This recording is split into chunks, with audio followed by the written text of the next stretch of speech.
6월 지방선거가 49일 앞으로 다가왔습니다. 부산으로 총출동한 더불어민주당 지도부는 전재수 부산시장 후보 전폭 지원을 위한 새몰이에 나섰고요. 국민의힘에선 한동훈 전 대표의 부산 북구갑 보궐선거 출마와 맞물려서 당의 후보를 내지 말아야 한다는 주장이 확산하고 있습니다. 국회 취재기자 연결합니다. 임성재 기자. 네, 국회입니다.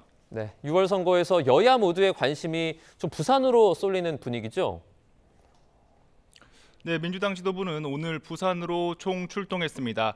현장 최고위를 연 정청래 대표는 주인공 전재수 부산시장 후보에게 직접 파란 점퍼를 입혀주며 전 후보는 부산의 파란 바람을 일으킬 진짜 사나이라고 추켜 세웠습니다. 조금 전부턴 전 후보와 함께 부전시장을 돌며 본격 전재수 띄우기 새몰이에도 나섰습니다. 전 후보의 시장 출마로 비계될 북구갑 지역구 보궐선거가 이번 6월 지방선거와 함께 치러질지도 관심인데요. 전 후보는 YTN 라디오 인터뷰에서 부산 북구갑 보궐선거는 조만간 무조건 열린다며 일각에서 제기되는 국회의원 사퇴 시점 지연 가능성을 일축했습니다. 여권의 북구갑 보선 출마자로 거론되는 하정우 청와대 AI 미래기획수석에 대한 민주당의 러브콜도 보다 선명해지고 있습니다. 정 대표는 최고위에서 전 후보에게 하정우 수석을 좋아하느냐고 단도직입 물었고 전 후보는 사랑한다고 답했습니다. 국민의힘에서도 한동훈 전 대표가 출마를 공식화하면서 부산 북구갑 공천이 최대 화두입니다. 현재 친한계 등에선 보수 진영 승리를 위해 당이 북구갑 후보를 내면 안 된다는 목소리가 점차 커지고 있는데요. 육선 주호영 의원은 SBS 라디오 인터뷰에서 북구갑에 민주당이 당선되게 둘 건지 한 전 대표 당선이 맞는지를 보고 판단해야 한다고 주장했습니다. 친한계 박정훈 의원은 SNS를 통해 북구갑 무공천에 반대하는 건 해당 행위라고까지 목소리를 높였고요. 부산 서구동구를 지역구로 둔 곽규택 원내수석 대변인도 방송 인터뷰에서 지금이라도 한 전 대표가 당에 다시 들어와서 단일 후보를 내야 한다는 소신을 밝혔습니다. 반면 최수진 원내수석 대변인은 KBS 라디오 인터뷰에서 제1야당이자 공당이 후보를 내지 않는 건 말이 안 되는 거라고 반박했습니다.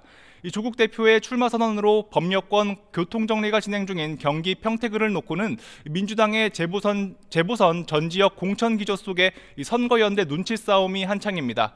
민주당 내 공천 진흙탕 싸움이 진행 중인 전북지사 경선을 놓고는 안호영 의원이 제3자 식비대납 의혹에 대한 재감찰 요구는 결코 철회하지 않을 거고 단식도 이어가겠다고 말했습니다.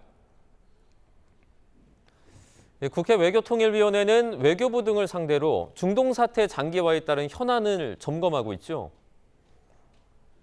오전 국회 외통위에선 조현 외교부 장관이 출석해 중동 사태와 관련한 각종 질의에 답했습니다.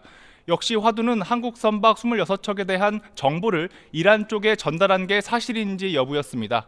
조 장관은 이란 측에만 제공한 것이 아니고 걸프 협력회의 국가 미국에도 전부 제공했다고 말했습니다. 이어 이는 우리 선박의 안전을 위한 것이라고 강조했습니다. 또 이재명 대통령이 최근 이스라엘의 반인권 국가 폭력을 비판한 것과 관련해서도 공방이 계속됐습니다.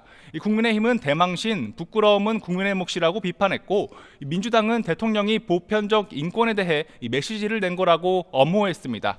조국혁신당 김준형 의원의 경우엔 이스라엘 외교부가 직접 이 대통령 SNS 글을 반박한 걸 두고 이스라엘 대사를 초치해 야단쳤어야 했다고 조 장관을 다그쳤습니다. 또 국회 재경위에선 신현송 한국은행 총재 후보자에 대한 인사청문회가 열리고 있는데요. 야권은 신 후보자의 자녀 국정 문제 등 신상 문제를 집중적으로 캐묻는 반면 민주당은 신 후보자의 전문성을 부각하고 있습니다. 지금까지 국회에서 YTN 임성재입니다.